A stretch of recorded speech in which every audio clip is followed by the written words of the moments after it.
Napoleon was born on the island of Corsica in 1769. His mother gave birth to him on a sofa in the downstairs of their house. At a young age, Napoleon showed a lot of potential to become a great leader.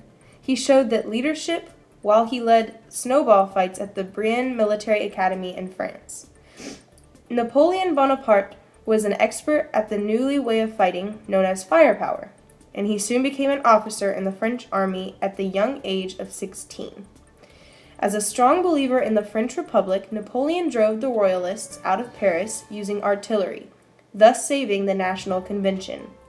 Shortly after driving away the Royalists, Napoleon met Josephine, who he dated for a year before marrying her. Although he had to leave Josephine in France to go to Italy, he had no idea what he would return to.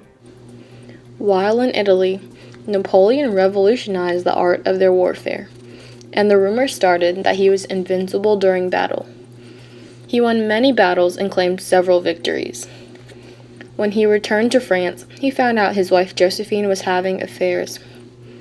He had their bedroom bricked up to separate the two beds to let her know because she could not have kids, he wanted a divorce.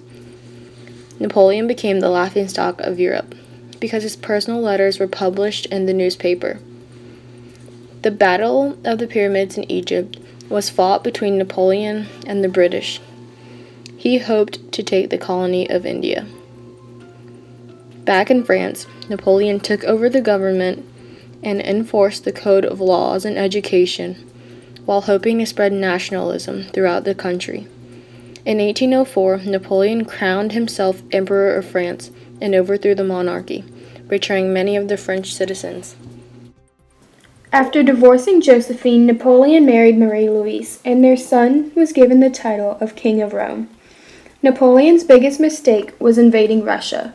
The troops there baited his army into the woods during the winter, took their partitions, and left them there to freeze and starve in the awful weather of a Russian winter. Napoleon lost many men in this invasion and only returned with 100,000. Louis XVIII replaced Napoleon as the new king of France, and Napoleon was exiled to the island of Elba. Louis XVIII tried to reinstall the pre-revolutionary state of France, but he failed. The period between Napoleon's exile and his return to battle was known as the 100 Days. Napoleon's final defeat was the Battle of Waterloo. There, the Duke of Wellington led the British forces and fought him and his French army there. When Napoleon tried to use Imperial Guard, which is trying to run around the gunpowder and stab the person behind the gun, he was defeated.